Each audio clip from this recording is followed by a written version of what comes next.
Welcome to the last session of the day. I have the pleasure to present Greta Coraglia, and she will be giving our second invited talk today, a two-dimensional analysis of comprehension. The floor is yours. And thanks for the organizers for having us here. I know it mustn't be easy to deal with all of us pulled together, so that's nice. So since it's a bit late and this is the last talk of the day, I thought of taking things slow, so we can see a bit of concepts that we've seen today and compare them and look a bit into the history of some of the things that we've seen. All right, so this is kind of our plan for today. So the talk of today is about comprehension and what two-dimensional aspects one can find in studying comprehension. So we'll start with them as part of a joint pair. Then we'll see comprehension structures and some particular comprehension structure that we'll study a bit more. We'll talk about substitution, and again, today we've been hearing about vibrations, and so we'll get a bit back into that. Then we'll look at some interpretation of dependent types featuring comprehensions, and we'll see what two-dimensional aspects they present. Then we'll prove some bi-equivalence that we'll see later, expressing these two-dimensional aspects, and we'll see an application to simplicial sets. All right. So the first part is going to be about adjoints, as I said. So as probably many of you know, in the 60s and 70s, Loveyear presented many logical concepts as being part of adjoint pairs. So in particular, we have that we do have that we use some sort of terminal object and see left and right adjoints to it being the top and the bottom element, or true or false. Same goes for the diagonal, which can be used to define the meet and the join. And of course, we know the internal home adjunction. So this also is kind of encoded into an adjoint pair. And the existential and the universal quantifiers were also presented as being adjoint, in this case, to Wikimedia.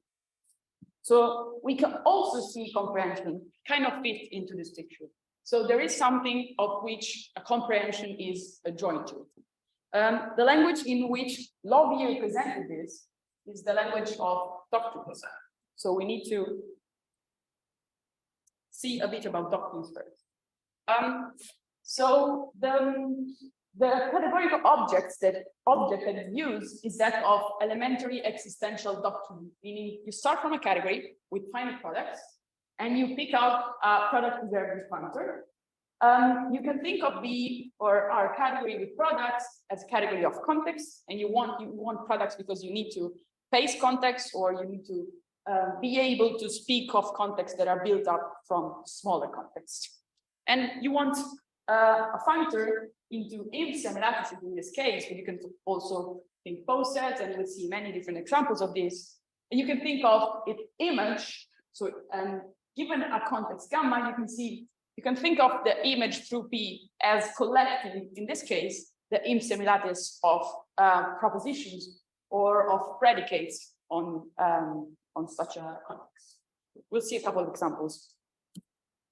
Say when he says that he wants this to be elementary, he means there has to be a notion of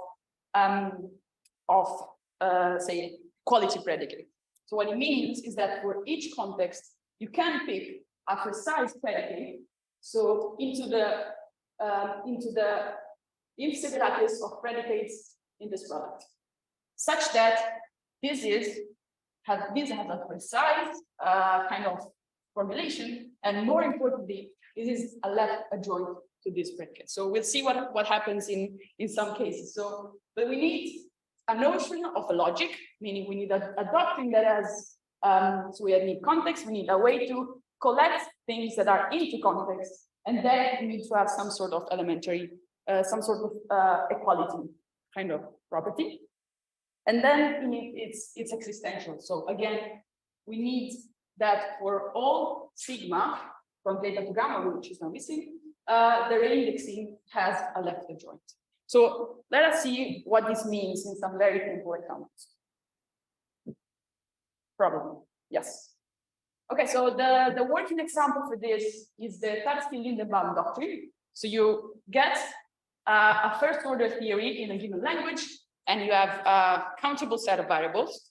Then you can build up a category of context, which is just lists of variables that are available to us in a language, and we pick more things to be substitutions. Now we have a category with products. We can define a suitable functor describing this first order theory T. So what we do is we map each variable to well-founded formula, well-formed formula with free at most x. And we quotient it by reciprocal probability. So you see, this is a functor of the kind that we're looking for. This is kind of the template functor for this kind of documents. So now let's see what it means to be elementary, so to have some notion of equality. So we said that equality is a functor between these two fibers, has to be left adjoint to this. So what it does, it picks out something in this context, and it takes out something in this context.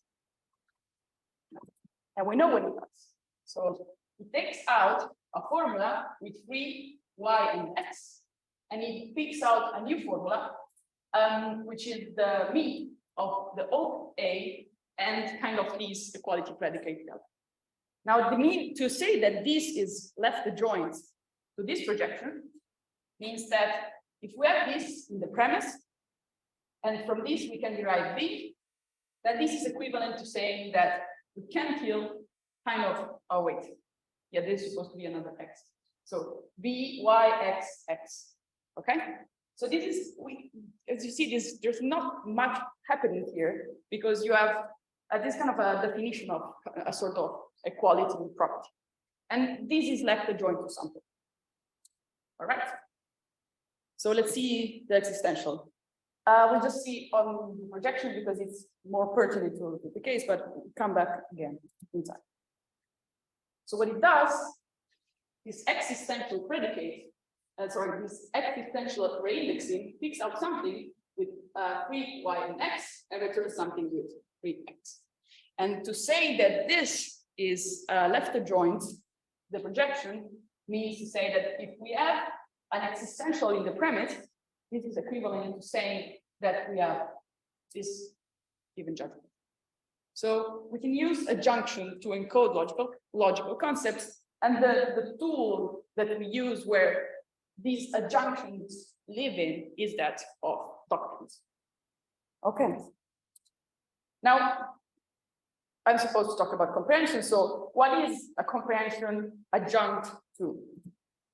So all of you notice that we can always define a functor in this way. So if you start from the slice category over a fixed context, you can always go to the inf semilattice of predicate over set context with this association. We'll see an example, but you can think of this as saying, take the truth and kind of bring it back along, bring it like along the direction of sigma. Let's see an example which makes it a bit easier to understand.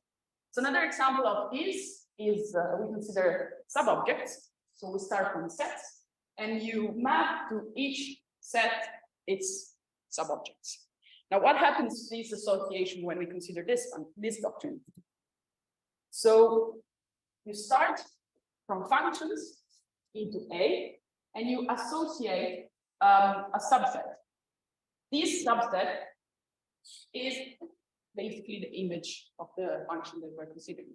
So comprehension is somehow related to images in the sense that Lovier gives the definition of a comprehension schema. Instead, an elementary existential doctrine satisfies the comprehension schema if, for all gamma, the functor above has the right to join, which is natural in gamma. So an image functor is, we say that we have a comprehension if we have something right to join to the image. Okay. So this is the first instance, like categorical instance of comprehension that I could find. And of course, the subset doctrine satisfies the comprehension schema. How? So we have these two fibers. We have functions over A and we have subsets of A. And we have two maps going into two different directions. Here we have used the notation of it because I tend to use these to mean the domain of the map, but I think you'll forgive me, hopefully.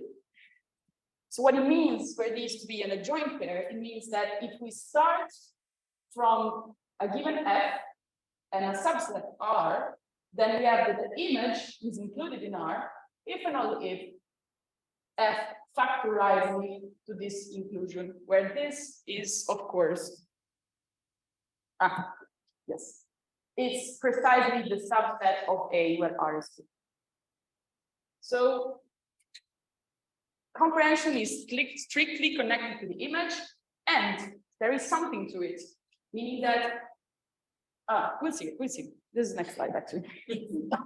Okay, so in Lobier's language, we have that for the sub-object doctrine, we have a given functor from this into this, and this is natural in gamma. Now, if you turn around the perspective, and this has been done quite a few times today, so meaning you take the growth and deconstruction associated to this, you get a functor from subsets into sets, where sub as objects a set and one of its subsets. With this perspective in mind, we kind of gain the benefit of forgetting this gamma and the problem with naturality because it now comes to just one object. So now it's something like this. So for a given subset A of R, we can have a map from A such that R into A. So let's see a bit. We'll see plenty of these. So this is actually the definition that Méliès and Roland, and I apologize for the French, give. So a comprehension structure on a functor is a pair of a functor and a two-cell, such that the functor is kind of parallel to the functor we started from, and I is the two-cell between the two. So you see what happens is a comprehension is something containing of one object and one pair, such that this happens. Now, the definition that they give is very general, but it kind of captures many different notions of comprehension in the history of categorical logic. So, of course, the first one thinks about is comprehension categories, which we've heard a lot about today. And usually you see them in triangles like this, but it's just the same thing. So you see like this kind of square, sorry, this kind of triangle hides the 2-dimension that is happening here. So yes, if you want to see these as a triangle, basically to each sub, you map the comprehension I of the sub-object. And these are commute in the same sense that this is the codomain of the I map. So comprehension categories are comprehension structures, luckily. Same goes for D categories, as in errors. In particular, these are comprehension categories where they have a terminal object functor that is left adjoint to I, post with the domain instead. So basically, this is taking into account kind of the result of the comprehension. And this also fits, of course, Lobier's comprehension. So we have a general definition of comprehensions. And so this is kind of where the kind of some 2-dimensional thing comes into play. Of course, we're focused on logic in this talk, so I'll be mainly be talking about comprehension categories, but many of our results apply to general comprehension structures. Okay, so we've heard quite a bit about fibration today. I don't think anybody, well, we see different definitions, but let me just get into this because I want to justify why this is pertinent to the logic. So we say that a given functor, so a fibration is a functor such that for every such situation, meaning that there is sigma and tau, and S is mapped to sigma, and R is mapped to this composition, directly a unique map of that kind. So we say that in particular, we say that S is Cartesian over sigma, or P Cartesian if you want to clarify what the fibration is. And we say that, in particular, S is a Cartesian lifting of the map here. Now, the first definition was given by Greta, and he's one of his most famous papers, I think. And I say he characterizes vibrations being functor such that for all sigma with a given P of A in the codomain, there is an S lifting the starting. And so for the time being, when I say vibration, I'm going to mean growth unit vibration. So these kind of factors. All right. So why are we interested in this? Oh no, first one of the most simple examples, I say, which is the codomain factor. So if you want to kind of see what happens to Cartesianness in the context of codomain, you kind of see that this basically amounts to the existence of a square being a full-vector. So in this case, Cartesian maps are precisely convex. And the universal property of being Cartesian is precisely the existence of the unique arrow that we need. Okay. Now, a bit more about like vibration. We've been using the term quite a lot today. So many of you know that given a sigma and an A, the existence of the lifting is unique, but only up to isomorphism. And for each context, we can define a category of objects that are mapped to that context and such that they're and morphisms such that they are mapped to the identity. And you see that for each sigma, we can use the existence of the lifting for moving from one fiber to the other. Okay. Now this has some problems. Or maybe it doesn't. It does. Okay. So the thing with vibration is that there is the problem of knowing that a cleavage, knowing that for a given pair A sigma, a lifting exists doesn't tell us which one we're using. So if we want to be able to pick one, what it is that we equip a vibration with a cleavage, which is simply a choice of liftings. Now, if we can do that, we can show that there is two equivalence between vibrations over a fixed base and pseudo functors from the opposite category, from the opposite of the base into cats. All right, and this is kind of can be quite heavy on the meta theory, knowing that you can pick one.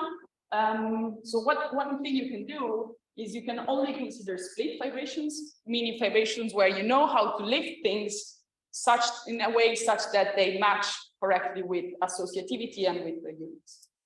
If you want to have even less problems, you can consider discrete vibrations. Discrete vibrations are vibrations whose fibers are just sets. So there is no problem isomorphism because they're all identities. Or in the case of doctrines, they're actually vibrations as well, because if you remember, they're kind of product preserving functors into if semilattices or in this case cosets, and they're kind of equivalent to faithful vibrations. So we can restrict these two equivalents to many particular cases depending on what kind of structure we want to have on the fibers and what kind of problems we want to solve. But still, it's not unique. Now, I recovered this passage from Grothendieck's original work, which is in French, which I don't speak. So I had my sister translate it.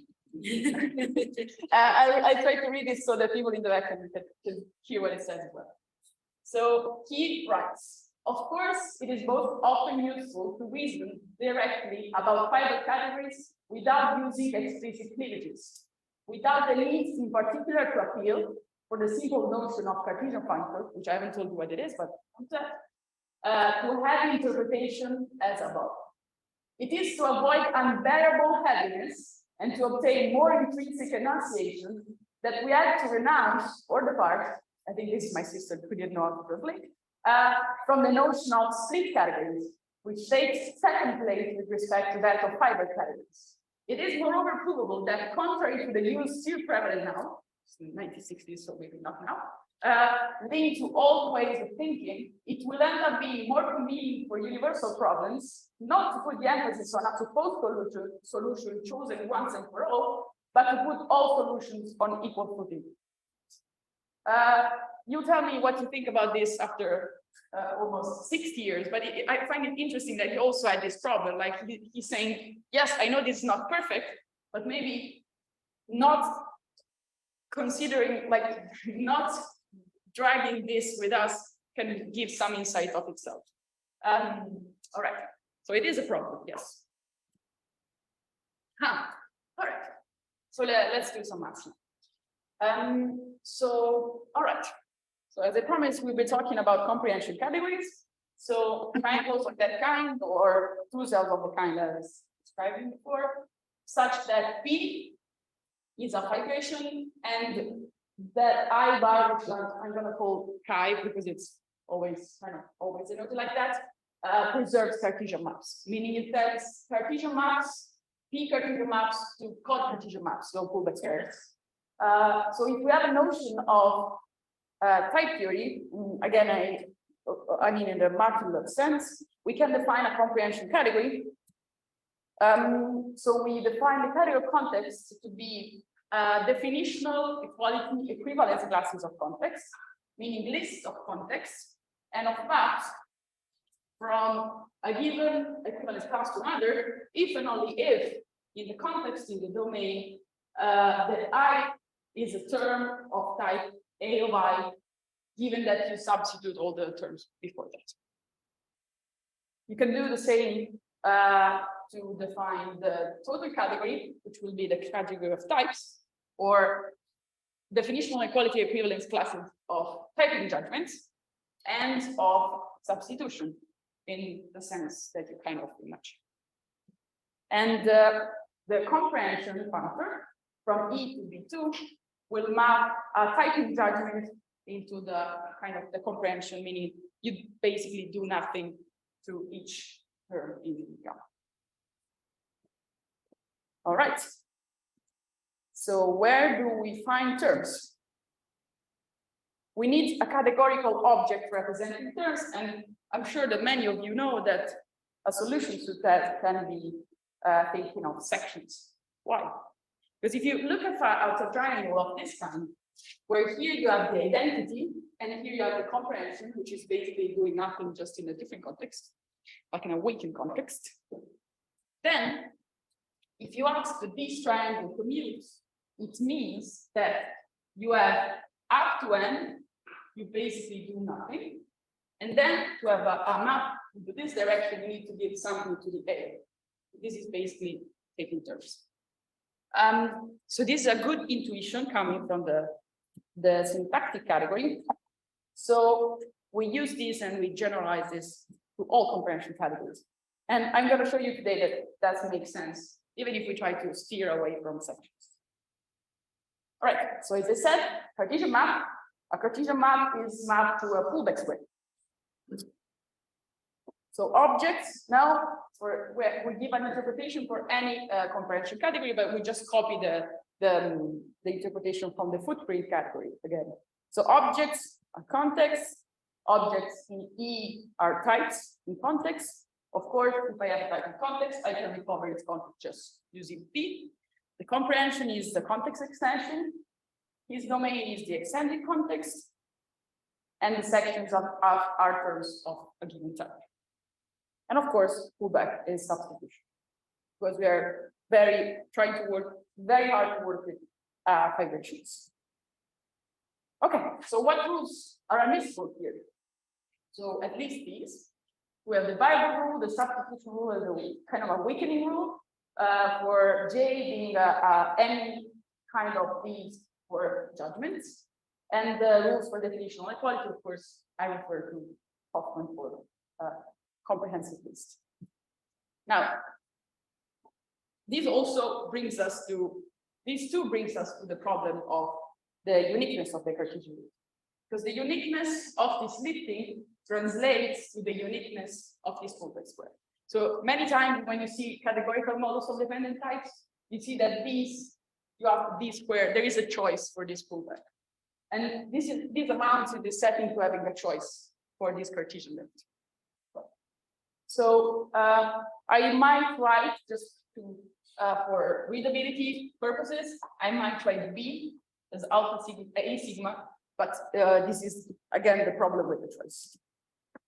Okay, so where do we find the variable rule? So the variable rule is encoded into this pullback. So what do we have? So we start from this context, meaning that out of this, we have a long list of comprehension, breaking down the context delta, and then breaking down the context A, ending up in gamma. Now we have a type A in context gamma. So when we do this pullback, we find something of this kind. Now, what is the context of this type? We can read in the codomain here, and we have found a type of the given context. If you want to find the free variable, you simply use the universal property of the. We can do the same substitution, and we can work kind of in the same way. So, for example, when we start from this, we start from a given term, meaning as a little a from gamma to gamma dot a. This encodes the term, and this encodes the premise. Because you see, you have B in context gamma dot a with delta, and we have a composition of chi's in this direction. So we do these two pullbacks, and then we can use the fact that B, by hypothesis, is a section of chi of B. Use this composition. This way we find something in context gamma dot delta A.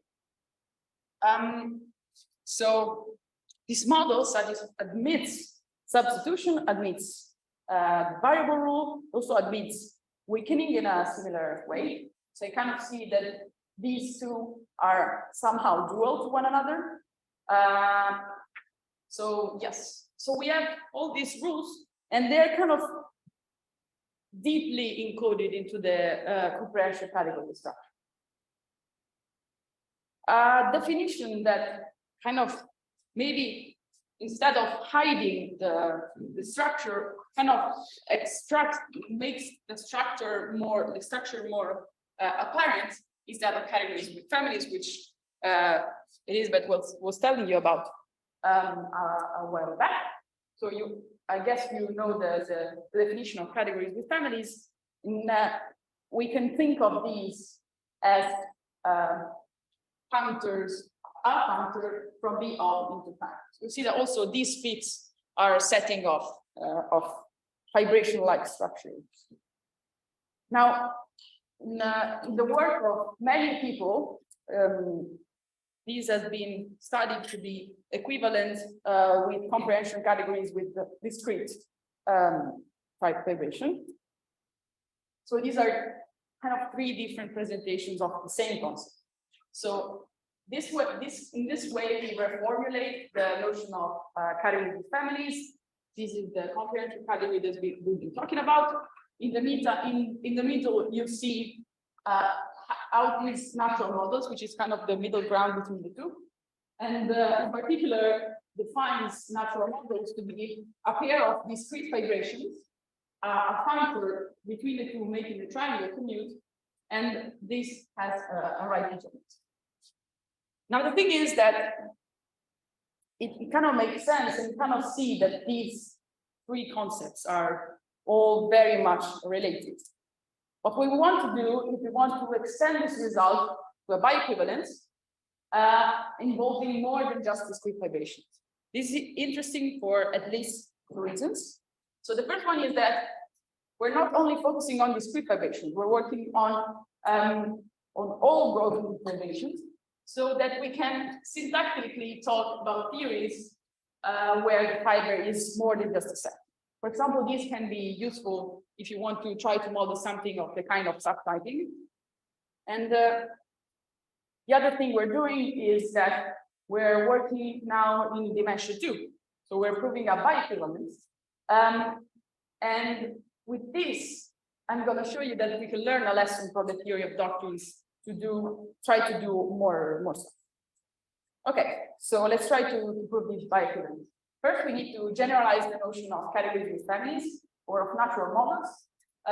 These we call either judgmental dependent type theory, which in a paper with Ivan we introduced a while back, but I've been told that the name is horrible, so today I'm going with generalized category with family.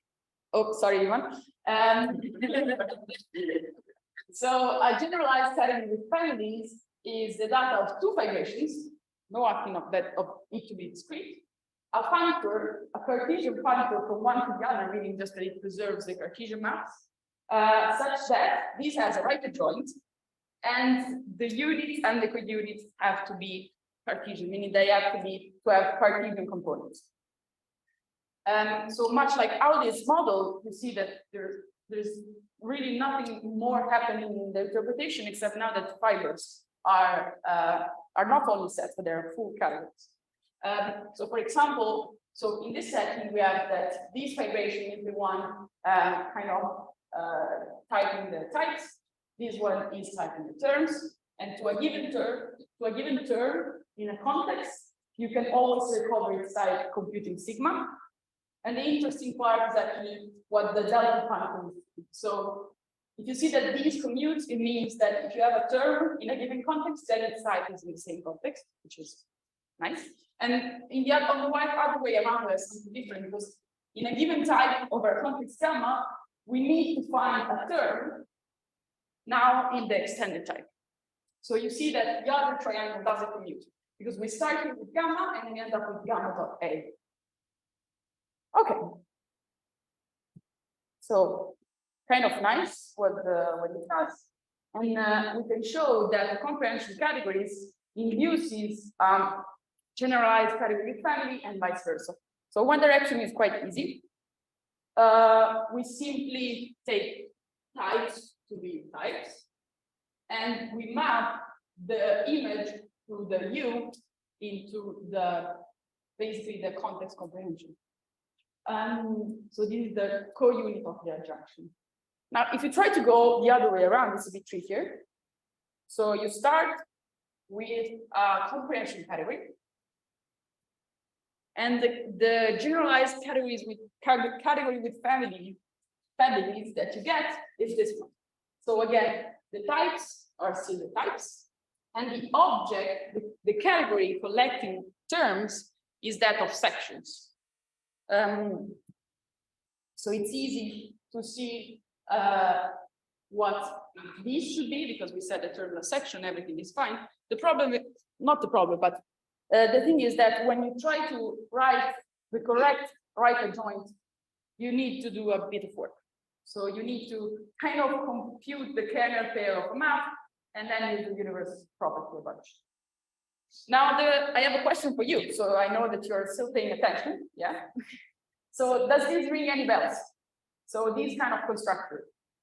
Or you see now that we have something and we do twice something. When we do something twice, what does it mean? And if anybody wants to guess? I think it's not. Okay, so it actually, these has the underlying structure of a comonad. And because actually the sections are the algebras for the kernel pair comonad, and you see the comonads come up all the time in this set. So, of course, a generalized category family, I'm going to say CWF because it's too hard to say, is defined on top of an adjunction. So an adjunction induces a comonad, and it's okay. On the other way, even a comprehension categories, we can use comprehension to define this comonad. And it was actually fun to learn that Jakobs already noticed this in his book in 1999. So he defined the notion of weakening and contraction comonad on a given fibration, which is a comonad on the total category, such that the co-unit is Cartesian, and the naturality square is a full vector. So you kind of see that these is equivalent, kind of equivalent comprehension categories.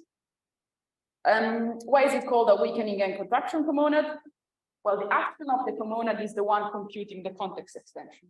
So you take a type in a context and you extend it to this, to the context obtained by extending with itself. Now the unit models weakening. You see that with the fibrations, we kind of read rules the other way around. So meaning that if you have something from K of A into A, when we read it backwards, so if we have a type of complex gamma, we can drag it back along this, and what we have is kind of weakening. And of course, doing something twice, it's kind of the co-multiplication. So if we have something on the context extended twice with the same type, we find something in the context extended just once. All right.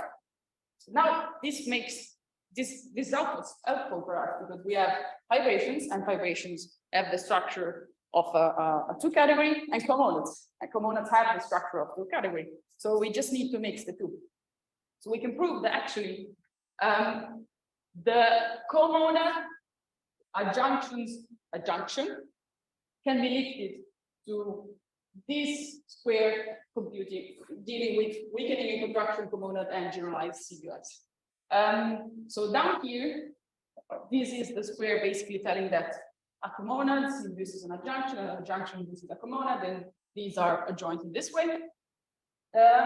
And this L stands for the fact that the squares involving the left adjoints have to commute.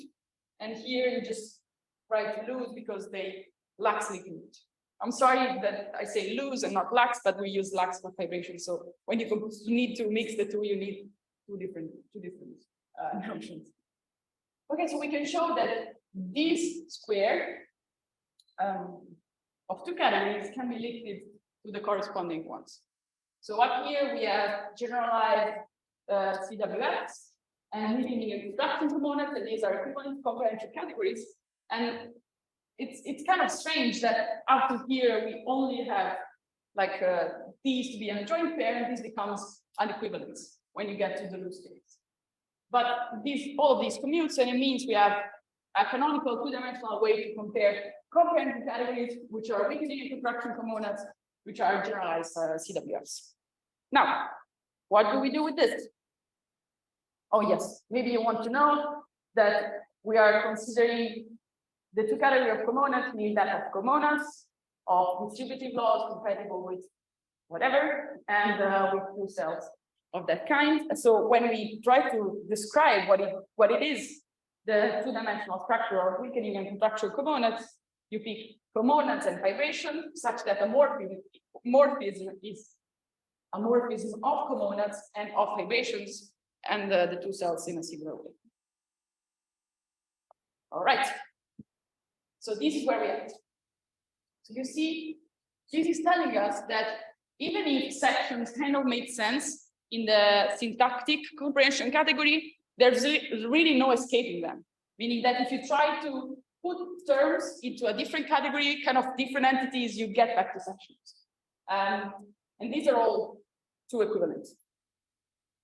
Okay, now let's do something with it. So as you kind of figured out, the doctrines can be put together into two categories. Now in these two categories, we've seen only two examples, which are precisely those that we need. So we have the syntactic doctrine and the subset doctrine. Now one can prove that one cell in the category of doctrines from the syntactic to S one cells are into one-to-one correspondence with set-based models of a given theory. This is because doctrines capture exactly the structure that one needs. And so these action of going from the syntax, kind of going from the syntax to the semantics, is precisely encoded into set-based models. And two cells are morphism of models. So we want to use this to now considering type theories. So let's do it. So we have a category of doctrine, a syntactic object, and a semantic object. And we say that semantic object is a subset because we're traditionally interested in set-based models. But now we're doing kind of, we're doing comprehensions for type theory, what is the right semantic object to be kind of the codomain of our interpretation oneself? Okay, so we're here. So probably we're interested in simplicial sets. So let's try to find a nice object to fit here so that a one cell is in one-to-one correspondence with a model. So the first thought is the easy one. So simplicial sets have a topo structure. So it means, and each topos induces a comprehension category in a very easy way. So we take for types maps into the subobject classifier, and the comprehension is the topos comprehension, meaning we start from a proposition. Since this is a subobject classifier, we can always find this comprehension. Now, this is a problem. What is it? Don't be shy. What is this problem? Like, what if we wanted to use this to be our semantic object? The problem with this is that it's proof irrelevant. Why? Because if you consider this pullback, the moment you have a map, you want this to be the identity because you want it to be a section. So these maps are linked to one another, and this is unique. So this has to be unique. So this is a model. It uses simplicial sets. It's proof irrelevant, so maybe you're not interested in that. So second try was Voevodsky's model. So in particular, Voevodsky and then later Caputo and Lansey show how to get from S set, provided that we have an inaccessible cardinal, a contextual category. Now, I'm not going to tell you what a contextual category is. It's just another categorical model of types. I'm going to show you what it happens when you translate that into comprehension category interpretation. All right, just we recall a few steps on how it does that. So we define WA to be WA at X to be the isomorphism classes of alpha small word order morphisms into X. Then he shows that is representable or represented by an object in a set, and can show that this is a universe for F set. And now we consider Q of A to be the morphism associated with the identity to the representable item. And we're not, now that we do everything, we are not interested really in all isomorphism classes, but only in those, in all word order morphisms, but only in those that are count fibrations. And now we switch to another kind of fibration, I apologize. This again is represented. And so we define this kind of universe P of alpha depending on alpha, and a universe in the sense of Voevodsky, the sun. So what you have is we have an isomorphism between maps from X to U of A with fibrations in the universe. Then, almost done, I promise. So it shows that this is a universe, meaning that a choice of a given pullback exists. So this resolves the problem of uniqueness actualizing because it picks a pullback.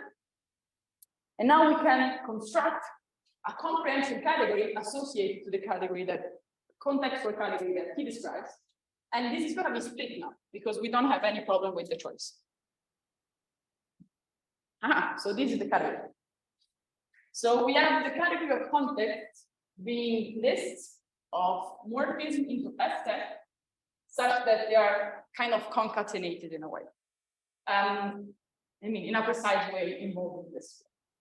And then we have maps which are just induced by maps in a set starting from the terminal object. Then terms are maps in C of A such that they're really lists of projections. And their morphism are all squares here. And the comprehension simply takes one of these maps and brings it to itself. So it's an inclusion.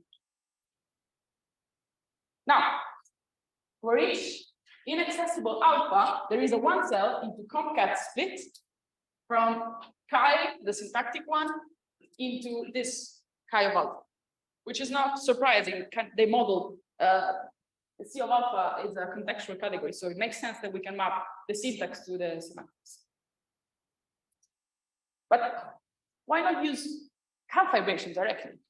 Because we do this complex construction and it works as many more properties than being a contextual category and comprehension category.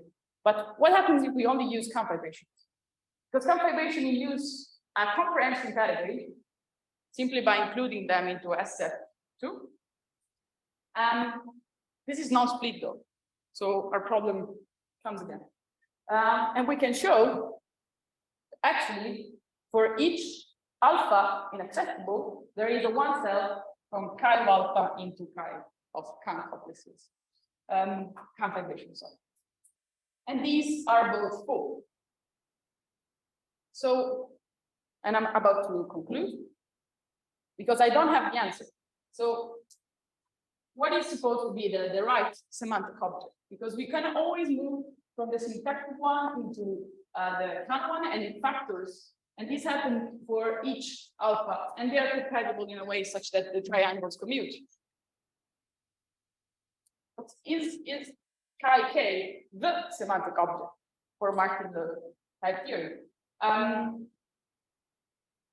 In one sense, the splitness is not a problem because you see, if we had a map from this to this, even if we didn't know which maps to pick in the lifting, we could just infer the choice that we had on the first one. So this is not really a problem. So one question one can ask is, perhaps maybe, can we do it the other way around? So out of one cell, can we build a contextual category? And to this, I don't know the answer. And the second question is for you. So what other objects might we be interested in considering? So if you have any other suggestions and insights, I'm here to listen. So I'm done, thank you.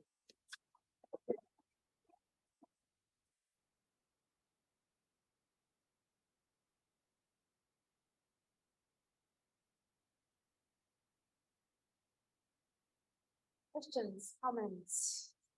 Could you come back to the slide where it was about the lifting, the adjunction involving the promenade and the resolution? Yes.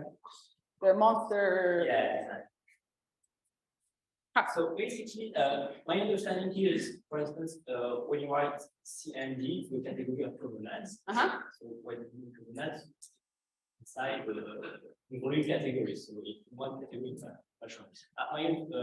I think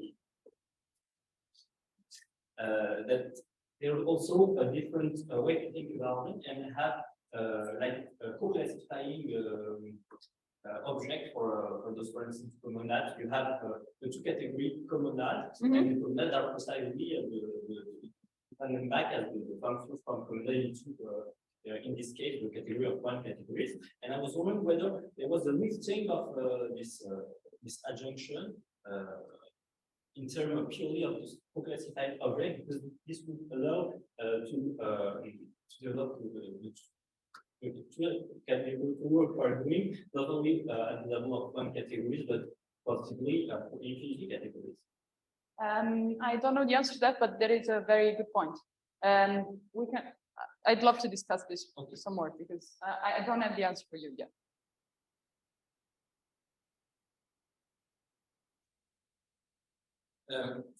Thank you very much. And it was very interesting you quoted Grothendieck, because somehow I think, I mean, to me there's always a distinction between pivot and index. Yeah? And the type theoretic way seems to be to me to use index over pivot. And which I think has many advantages. I wonder maybe Grothendieck just says this because he didn't know type theory. Yeah. I mean, it seems to me that in many cases, the sort of inverse image reasoning, which I find, as was said, a bit sort of counterintuitive, a bit heavy. Yeah? Can be often replaced by reasoning in a particular model of type theory, and then just doing the sort of things which is intuitive, natural, and just interpreting in a different way. It's yeah, I agree with you actually. The point is that I think also when I know that this kind of going back and forth is kind of confusing in a way, but I also think that it's kind of how the logic works actually. Like logic is made of pullbacks and it's not made of push-outs in a sense. So you have rules, and these rules are related in a way that you start from the codomain and you get to the domain in a sense. So you're kind of reasoning backwards all the time in some sort of way. But I'm so yes, I agree with you that it feels strange, but I think it is what it is. And also, yeah, I think he didn't know type theory, but in the case of split models, this problem with direction is kind of forgotten in a sense, because you always know where to map what precisely how. And yeah. Yes, exactly.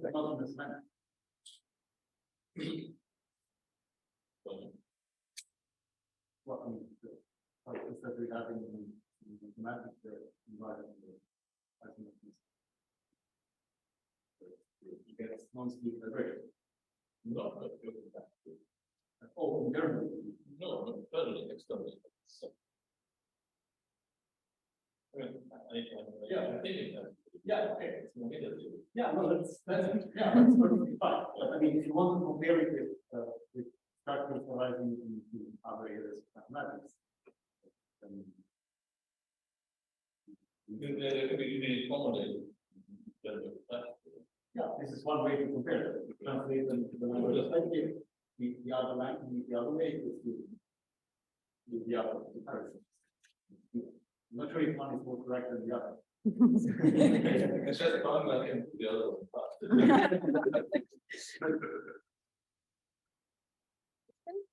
Maybe I bring the microphone more to the back. I see. So in our, can you go back to the definition of sections at some point you gave? There's only one slide. I think it's 30 or 20, maybe. There you just. This one. Yes, this one. So in our paper here, when we were very young, we give a kind of different idea of how to construct this thing. And we were citing an idea of Taylor, I remember. Oh. Taylor. Yes. Did you discover what was the connection between this one and that one? Is there any? I didn't check. That's okay. Okay, I was just curious. Okay. Yes, if I had to guess, because that used Scott Street, right? Yeah.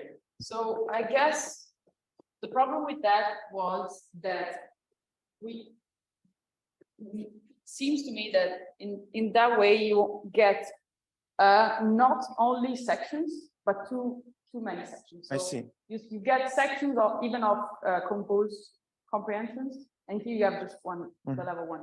Okay. And then I have a second question. Who told you the name was bad? Was very bad? Many people. Okay. Not you, but if you want names, Thank you. More questions, comments?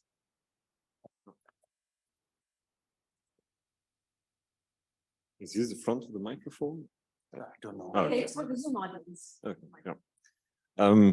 Yeah, probably just a basic question, but so in the beginning, you introduced these comprehension structures, and then now we've seen some comprehension structures. yes.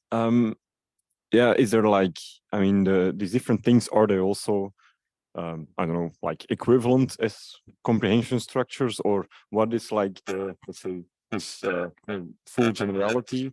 I mean, how does this come into play? Let's say. So I'm going to the point of the this paper actually presents, so you see that we're talking comonad, and the link more than 30% co-authored this comonad. And they do this work, but they compare different comprehension structures, and they show that they study co-algebras for pointed and the pointers, and in general, these are a bit more I guess it's less relevant to the logic, but more relevant to the categories in a sense, because they show different properties, such as those that I think you're looking for general functors and then pointed end functors and such. They were concerned with kind of preserving initial or terminal algebras, and so they studied general theory of algebras with respect to these comprehensions, because they realized, and some people told me that it's kind of a common knowledge that whenever you have comprehensions, you have comonads, and whenever you have quotients, you have monads. So they wanted to study algebras for this. So I suggest we do that. Thanks a lot.